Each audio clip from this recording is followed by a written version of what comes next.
തമിഴ്നാട്ടിൽ കോൺഗ്രസും വിജയ് നേതൃത്വം നൽകുന്ന ടി.വി.കെയും തമ്മിൽ സഖ്യമുണ്ടാക്കുമെന്ന അഭ്യൂഹം ശക്തമാണ്. ചെന്നൈക്ക് ശേഷം മധുരയിലും കൂറ്റൻ സമ്മേളനം നടത്തിയ ടി.വി.കെ 2026 നിയമസഭാ തെരഞ്ഞെടുപ്പ് ലക്ഷ്യമിട്ട് സഖ്യനീക്കം നടത്തുന്നു എന്നായിരുന്നു വിവരം. 70 സീറ്റുകളും ഉപമുഖ്യമന്ത്രി പദവിയും കോൺഗ്രസിന് വാഗ്ദാനം ചെയ്തുവെന്നും പ്രചരിച്ചു. എന്നാൽ എല്ലാ പ്രചാരണങ്ങളും തള്ളി രംഗത്ത് വന്നിരിക്കുകയാണ് തമിഴ്നാട് കോൺഗ്രസ് അധ്യക്ഷൻ കെ സെൽവ പെരുന്തകൈ. വിജയിയെ രൂക്ഷമായി വിമർശിച്ചാണ് അദ്ദേഹം പ്രതികരിച്ചത്.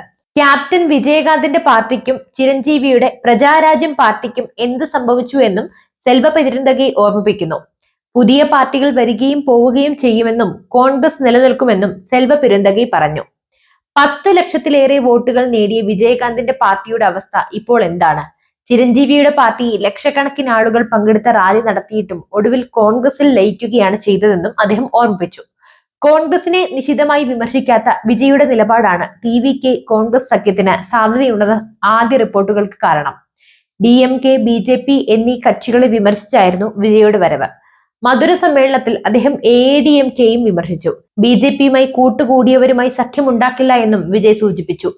രാഹുൽ ഗാന്ധിയെ കാണാൻ വിജയ് ശ്രമിക്കുന്നുണ്ടെന്ന് നേരത്തെ വാർത്തകളും വന്നിരുന്നു. കൂടിക്കാഴ്ച ഉടൻ നടക്കുമെന്നും പ്രചാരണമുണ്ടായി.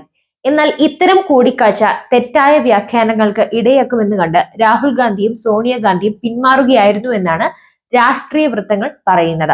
എന്തായാലും നമുക്ക് ചിരഞ്ജീവിയുടെ പ്രജാരാജ്യം പാർട്ടിക്ക് എന്ത് സംഭവിച്ചു എന്നൊന്ന് മനസ്സിലാക്കാം. തെലുങ്ക് സൂപ്പർ സ്റ്റാർ ചിരഞ്ജീവി 2008 പ്രജാരാജ്യം എന്ന പാർട്ടി രൂപീകരിച്ചത്. പാർട്ടിയുടെ പ്രഖ്യാപന സമ്മേളനത്തിൽ ലക്ഷക്കണക്കിന് ആളുകളാണ് പങ്കെടുത്തത്.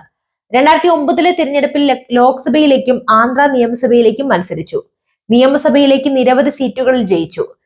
മുൻ മന്ത്രി തുള്ള ദേവേന്ദർ ഗൌഡയുടെ നേതൃത്വത്തിലുള്ള നവ തെലങ്കാന പ്രജാ പാർട്ടി ചിരഞ്ജീവിയുടെ പാർട്ടിയിൽ ലയിക്കുകയും ചെയ്തു. എന്നാൽ പിന്നീട് പ്രജാരാജ്യം പാർട്ടി ക്ഷയിക്കുന്നതാണ് കണ്ടത്.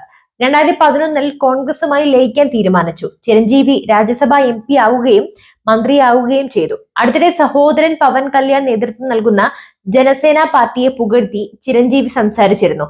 പ്രജാരാജ്യം പാർട്ടിയാണ് ജനസേന പാർട്ടിയെ രൂപാന്തരം സംഭവിച്ചത് എന്നും ചിരഞ്ജീവി പറഞ്ഞു. രാഷ്ട്രീയത്തിലേക്ക് ഇല്ലെന്നും സിനിമയിൽ കൂടുതൽ ശ്രദ്ധിക്കുമെന്നും അദ്ദേഹം കൂട്ടിച്ചേർക്കുകയും ചെയ്തു.